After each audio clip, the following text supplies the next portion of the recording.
Guys, welcome back to Nini's tales. അപ്പോൾ എല്ലാവർക്കും happy new year. അപ്പോൾ ഇത് ഇന്നൊരു കുഞ്ഞു ന്യൂ ഇയർ വ്ളോഗാണ്. ന്യൂ ഇയറിന് ഞങ്ങളിതേ പ്ലം കേക്ക് കട്ട് ചെയ്തിട്ടുണ്ടായിരുന്നു. ഹന്നൂട്ടീനെ കൊണ്ടിട്ടാണ് കേട്ടോ കട്ട് ചെയ്യിപ്പിച്ചത്. അപ്പോൾ ഹന്നൂസിന് അങ്ങനെ കട്ട് ചെയ്യാൻ പറ്റുന്നില്ലായിരുന്നു.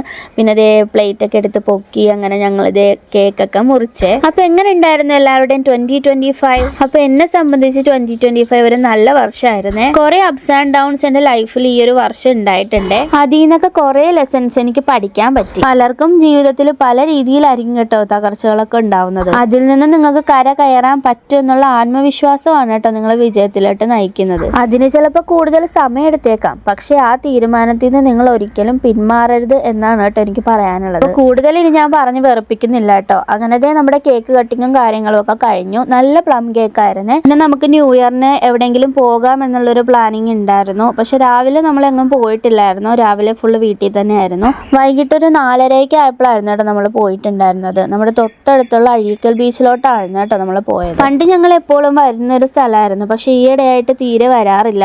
ബസ്സിലൊക്കെ പോകാൻ നേരത്തെ കാണുന്നത് മാത്രമേ ഉള്ളൂ. അപ്പോൾ പിന്നെ ഒന്ന് ഇങ്ങോട്ടേക്ക് ഇറങ്ങാമെന്ന് ഓർത്തു. പിന്നെ ന്യൂ ഇയർ ഒക്കെ ആയതുകൊണ്ട് അത്യാവശ്യം ആൾക്കാരും ഉണ്ടാകും. അപ്പോൾ അതൊക്കെ വിചാരിച്ചിട്ടാണ് കേട്ടോ എത്തിയത്. പിന്നെ അതേ വന്നിറങ്ങിയപ്പോൾ തന്നെ ഹന്നുദേ കാക്കയുടെ പുറകെ പോയിട്ടുണ്ടായിരുന്നു. പിന്നെ അവിടെ കുറേ സാധനങ്ങളൊക്കെ ഉണ്ടായിരുന്നു, കളിപ്പാട്ടങ്ങളൊക്കെ ഉണ്ടായിരുന്നു. അപ്പോൾ അതൊക്കെ വാങ്ങണമെന്നും പറഞ്ഞ് ഭയങ്കര ബഹളമായിരുന്നു കേട്ടോ. പിന്നെ നമ്മൾ വിചാരിച്ചതിലും കൂടുതൽ ആൾക്കാർ ബീച്ചിൽ ഉണ്ടായിരുന്നേ. പിന്നെ നമ്മൾ അവിടെ എത്തിയപ്പോൾ തന്നെ ഇതേ ആകാശത്ത് കുറേ പട്ടങ്ങൾ ഇങ്ങനെ പറക്കുന്നുണ്ടായിരുന്നു കേട്ടോ. അപ്പോൾ ഹന്നു അപ്പം തന്നെ പട്ടം എന്നും പറഞ്ഞ് കിടന്ന് ബഹളം ഉണ്ടാക്കാൻ തുടങ്ങിയിട്ടുണ്ടായിരുന്നു. പിന്നെ അതൊരു സ്റ്റെപ്പ് പോലെ ഇങ്ങനെ ജസ്റ്റ് പണിത് വെച്ചേക്കുവാണ്. അപ്പോൾ അവിടെ നിന്ന് കയറി നോക്കിയാൽ അത്യാവശ്യം വ്യൂവും കാര്യങ്ങളൊക്കെ കിട്ടും. പിന്നെ നമ്മളിതേ ബീച്ചിലോട്ട് ഇറങ്ങിയിട്ടുണ്ടായിരുന്നു. നമ്മൾ വെള്ളത്തിലൊന്നും ഇറങ്ങിയിട്ടില്ല കേട്ടോ, കാരണം ഹന്നു ഉള്ളതുകൊണ്ട് അങ്ങനെ വെള്ളത്തിലൊന്നും ഇറങ്ങാറില്ല. അല്ലെങ്കിലും ഈയിടെയായിട്ട് ബീച്ചിലൊക്കെ പോയാൽ വെള്ളത്തിൽ ഇറങ്ങുന്നത് വളരെ കുറവാണ്. അപ്പോൾ അങ്ങനെ വെള്ളത്തിലൊന്നും ഇറങ്ങിയില്ല. ഞങ്ങളിതേ ജസ്റ്റ് ഫോട്ടോസൊക്കെ എടുത്തു.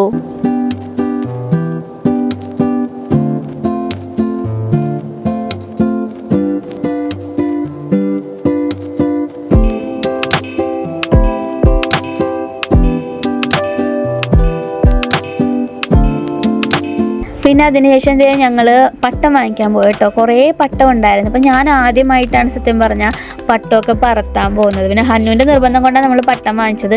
പിന്നെ ഞങ്ങൾ ആരും പട്ടം പറത്തിയിട്ടില്ല. അപ്പോൾ അതുകൊണ്ട് എനിക്കും ചേച്ചിക്ക് അതിൻ്റെ എക്സൈറ്റ്മെൻറ്റ് ഉണ്ടായിരുന്നേ.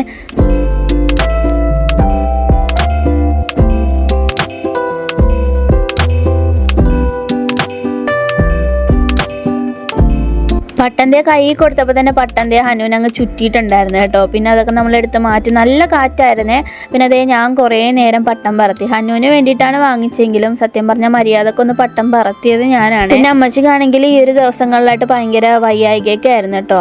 അമ്മച്ചിക്ക് തീരെ പനിയും കാര്യങ്ങളൊക്കെ ആയിരുന്നു. അപ്പോൾ അതൊന്ന് മാറി വന്നതേ ഉള്ളൂ. അപ്പോൾ നമ്മൾ ജസ്റ്റ് ഒന്ന് പുറത്തോട്ട് പോകാമെന്ന് ഓർത്തു. കാരണം എല്ലാവർക്കും ഒരു ഫ്രഷ്നെസ് ആയിക്കോട്ടെ എന്ന് വിചാരിച്ചിട്ടാണ് ഇറങ്ങിയത്. പിന്നെ ഞാൻ നന്നായിട്ട് എൻജോയ് ചെയ്താണ് കേട്ടോ പട്ടമൊക്കെ പറത്തിയത്. എനിക്ക് ഭയങ്കരമായിട്ട് ഇഷ്ടപ്പെട്ടെ. പിന്നെ ഈ കാണുന്നതാണ് കേട്ടോ നമ്മുടെ പട്ടം. അധികം ലോങ്ങിലോട്ട് അധികം പറത്തിയില്ലായിരുന്നു, കാരണം നമുക്ക് പെട്ടെന്ന് പോകണ്ടേ. ഹന്നൂട്ടി എപ്പോഴാണ് ബഹളം ഉണ്ടാക്കണമെന്ന് പറയാൻ പറ്റില്ല. അപ്പോൾ അതുകൊണ്ട് അധികം അങ്ങോട്ട് ഹൈറ്റിലോട്ട് ഞാൻ പട്ടം പറത്തിയിട്ടില്ലായിരുന്നു കേട്ടോ. പിന്നെ ഈവനിങ് ആയതുകൊണ്ട് സൺസെറ്റും കാണാൻ പറ്റും കേട്ടോ. പിന്നെ അമ്മച്ചി പോയതേ കപ്പലണ്ടിയൊക്കെ വാങ്ങിച്ചുകൊണ്ട് വന്നു.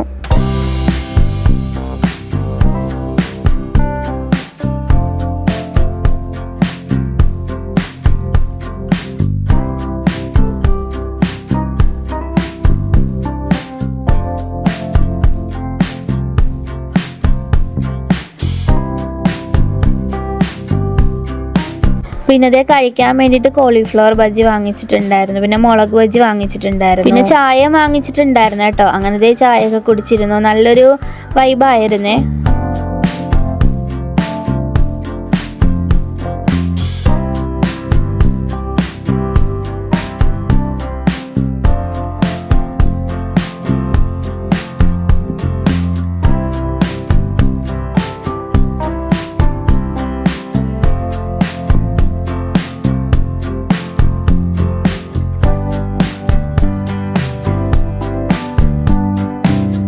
അങ്ങനെ പിന്നെ ഒരു നേരെ ഒരു 7 മണിയൊക്കെ ആകാനായപ്പോഴത്തേക്കും ഞങ്ങൾ ഇറങ്ങിയിട്ടുണ്ടായിരുന്നേ. ഞങ്ങൾ ഇറങ്ങാനായപ്പോഴത്തേക്കും ശരിക്കും നല്ല തിരക്ക് വരുന്നുണ്ടായിരുന്നു കേട്ടോ. പിന്നെ ഇതൊരു ബർഗറൊക്കെ കിട്ടുന്ന കടയാണ്. പക്ഷേ ഞങ്ങൾ ഇത് ഇറങ്ങാനായപ്പോഴാണ് കേട്ടോ കണ്ടത്. അപ്പോൾ അടുത്ത പ്രാവശ്യം അവിടെ എന്തായാലും കയറണമെന്ന് ഓർത്തിട്ടാണ് കേട്ടോ പോകുന്നത്. പിന്നെ ഫൈനലായിട്ട് ഹന്നൂട്ടിക്ക് ഒരു കളിപ്പാട്ടം കൂടി വാങ്ങിച്ച് ഞങ്ങളിത് ഇറങ്ങിയിട്ടുണ്ടായിരുന്നേ. അപ്പോൾ നമ്മുടെ ന്യൂ ഇയർ വ്ളോഗ് എല്ലാവർക്കും ഇഷ്ടപ്പെട്ടിട്ടുണ്ടെങ്കിൽ ലൈക്ക് ചെയ്ത് സപ്പോർട്ട് ചെയ്യണേ. അതേപോലെ ചാനൽ ആദ്യമായിട്ട് കാണുവാണെന്നുണ്ടെങ്കിൽ സബ് ചെയ്തും സപ്പോർട്ട് ചെയ്തേക്കണേ. അപ്പോൾ എനിക്ക് നിങ്ങളോട് ഇനിയും ഒത്തിരി കാര്യങ്ങൾ ഷെയർ ചെയ്യാനുണ്ട്. അപ്പോൾ അതുകൊണ്ട് ഞാൻ വേഗം അടുത്തടുത്ത വ്ളോഗുകളായിട്ട് വരുന്നതായിരിക്കും. അപ്പോൾ എല്ലാവർക്കും once again happy new year. അപ്പോൾ ടാറ്റാ ബൈ ബൈ. അപ്പോൾ അടുത്ത വീഡിയോയിൽ സന്ധിക്കും വരേക്കും വണക്കം.